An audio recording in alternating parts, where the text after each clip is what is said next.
അങ്ങനെ dieting start ചെയ്തിട്ട് 15-ാം ദിവസം എൻ്റെ പൊന്നെ പോയ പോക്കങ്ങോട്ട് നോക്കി നോക്കിയേ. ഞാൻ വെയിറ്റൊക്കെ കുറവുണ്ട് കേട്ടോ. ഞാൻ എന്തായാലും ഇനി ഒരു 2 ആഴ്ച കഴിഞ്ഞിട്ട് വെയിറ്റ് റിവീൽ ചെയ്യുള്ളൂ എന്ന് വെച്ചിട്ടാണ് രാവിലെ തന്നെ ഞാൻ എൻ്റെ സ്പെഷ്യൽ ഇൻഗ്രീഡിയൻസ് വെച്ചിട്ടുണ്ടാക്കിയ ഒരു നല്ല അടിപൊളി ഡ്രിങ്ക് ഞാൻ എൻ്റെ റെസിപ്പി ഇടുന്നതാണ്. സോ അത് നല്ല ചൂട് വെള്ളത്തിൽ അങ്ങോട്ട് ഒരു കാച്ചങ്ങോട്ട് കാച്ചി അടിപൊളിയാണ്. നമുക്ക് ഒരു ദിവസം ആ സാധനം മാത്രം മതി ഒരു ദിവസത്തെ ഭയങ്കര ബ്രൈറ്റ് ആക്കാൻ. ആ കളറ് പോലെ തന്നെ എൻ്റെ തൊലി കണ്ടോ നിങ്ങൾ?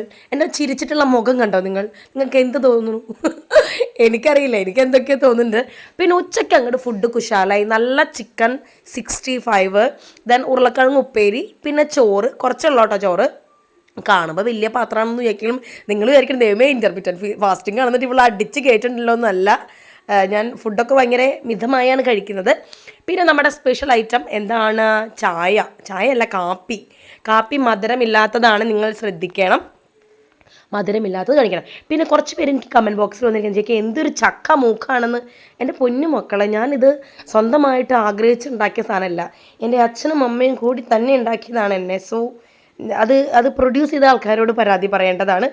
ദെൻ പിന്നെ ഞാൻ വൈകുന്നേരത്തെ ഡിന്നർ ഞാൻ കഴിച്ചത് എന്താണ്? റാഗി വിത്ത് ചെറുപയർ ദോശ, രണ്ടും കൂടി മിക്സ് ചെയ്തിട്ടാണ് ഉണ്ടാക്കിയത്. സോ കാപ്പിയോട് കൂടി ഇന്നത്തെ ദിവസം കുശാൽ. ബൈ.